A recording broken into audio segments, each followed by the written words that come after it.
welcome to the highlights of the CRC PD playlist for FSL. This is for the playlist number 4.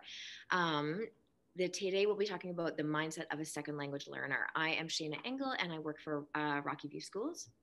My name is Julie Vaillancourt and I'm a literacy specialist for Rocky View Schools as well. This playlist is very close to my heart. This is where we're exploring the mindset of a second language learner. And I love one of the quotes we put there. Do you know what a foreign accent is? It's a sign of bravery.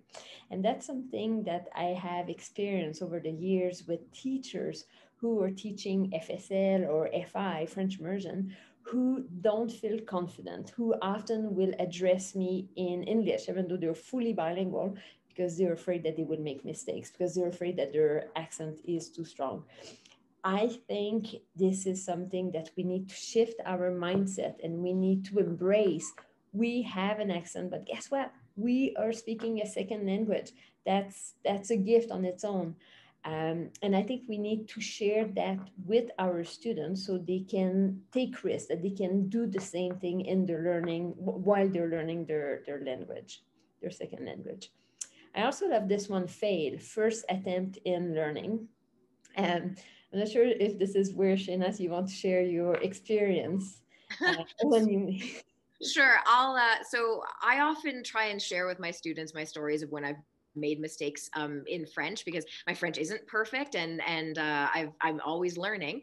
When I was back in university, I spent one summer working at a museum in Quebec, and I spoke very little French at the time. Normally, I was working with another university student. We were always seen together, but this day, around one day, my friend wasn't there. She had taken the day off, and so one of the museum employees asked, asking in French, "Where is your friend? She's not here." And I replied in French.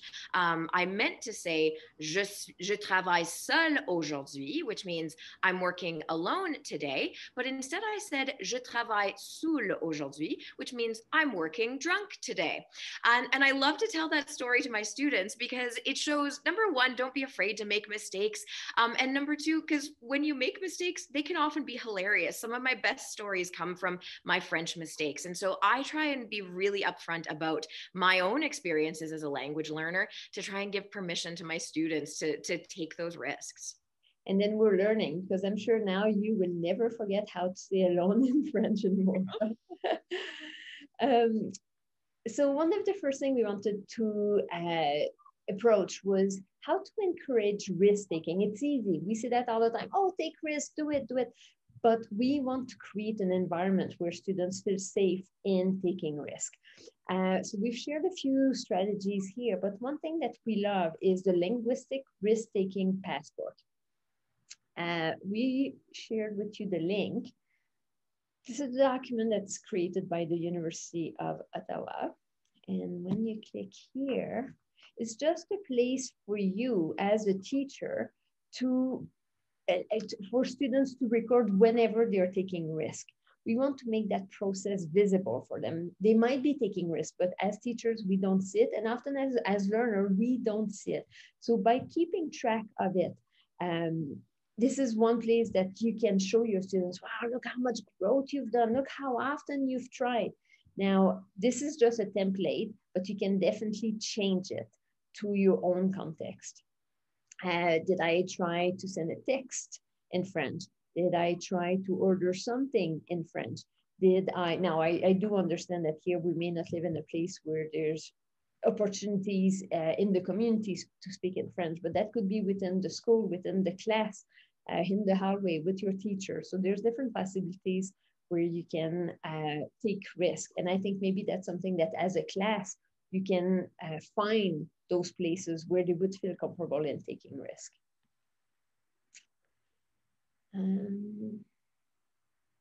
So Yeah, and this all comes down to when we model that behavior, it gives our students permission. Not being afraid if a student says, "Oh, how do I say this in French?" Not being afraid to say, "I don't know. Let's look that up. Let's go to word reference and see what we can find." When we show that we're not afraid of making mistakes and saying that, "Oh, I don't know," that gives permission to our students, and that's a really important skill as a lifelong learner in general. Another thing that can be really helpful for students is to be inspirational. And something that can help inspire is knowing that there's a lot of celebrities who speak French, varying degrees of French. This website, I love they've compiled a bunch of videos of different celebrities speaking French. One of them that's particularly good is there's a video of Bradley Cooper speaking French. And I tell you, I mean, he's already an attractive man, but ooh la la, when we see him speaking French, it is makes me want to improve my French language skills. So it can be, seeing when students see, oh, that celebrity I like, or they're trying, and his French isn't perfect, but he's in its imperfection, he's even more charming. And so I think that can be a nice little, like a little inspiration for students that like we can all try. And I think one thing, Shana, is also to share your own strategy as a teacher. Now, if you're watching this fifth playlist, you may have had the chance to listen to my beautiful accent and several grammar mistakes.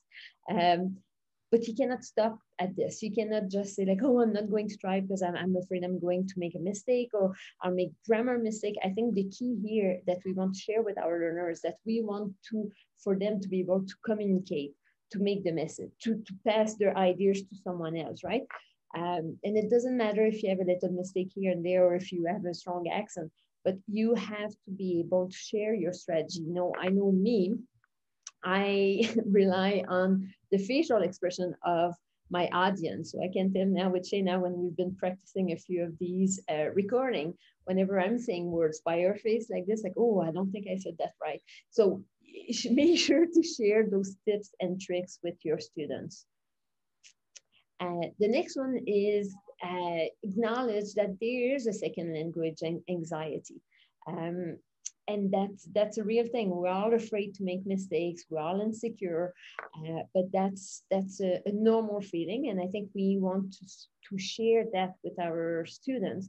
And I'm sure yourself as teachers, you may feel that yourself. So it's just acknowledging that it's there, but then creating, I think the key goes back to creating that safe space. So one of the things, for example, that I would strongly discourage teachers to do is when you're asking for students to, like if you ask a question in French, so you ask your students to give you an answer, the students will raise their hands or the students who feel comfortable. These are the students who are already good in French. However, these are not the students that we need to push and taking risk. So one way, instead of doing that, one way that we would suggest to do is to do a think, pair, share. So instead of asking out loud for students to raise their hand, we could just say, well, turn and talk to your partner. So just creating that safe space, that every student in your class is going to have an opportunity of sharing in a safe environment. All right. Thank you so much for joining us for the highlights of the PD playlist number 5. If you want to have access to all of these playlists, please reach out to the CRC and they'll be able to grant you access. There's 6 of them in total and they are full of really good resources. So yeah, make sure you gain access if you would like.